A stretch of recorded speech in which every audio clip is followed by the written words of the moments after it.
একটি বিশেষ ঘোষণা, একটি বিশেষ ঘোষণা। ডাক্তার রাজেশ চৌধুরী, রোগী দেখার ফি শুধুমাত্র 500 টাকা। যদি চিকিৎসা হওয়ার পরে কোনো রোগী সুস্থ না হয়, তার ডাবল টাকা ফেরত দেওয়া হবে। ও আচ্ছা, ডাক্তাররে ঠকাইয়া তাহলে ডাবল টাকা নেব। ডাক্তারকে বোঝাচ্ছি মজা কাকে বলে। জি বলেন, আপনার সমস্যাটা কি?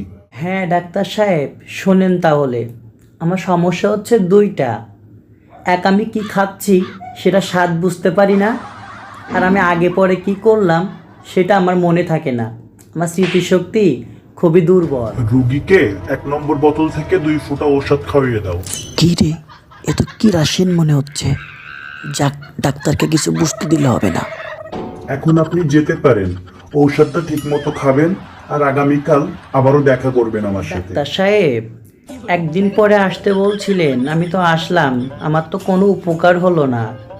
আমি আগেও যেমন ছিলাম এখন তো ঠিক তেমনই তো রয়ে গেলাম। আপনি না বলেছিলেন রুগী সুস্থ না হলে টাকা ডাবল ফিরাই দিবেন, আমার টাকাটা আমারে ফিরাই ও দেন। আচ্ছা, এই রুগীকে 1 নম্বর বোতল থেকে আবারও 2 ফোঁটা ঔষধ খাওয়িয়ে দাও।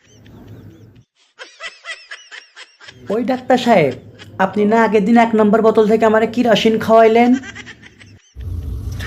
এই তো রোগীর মুখে রুচি ফিরে এসেছে, রোগীর স্মৃতিশক্তিও ঠিক হয়ে গেছে।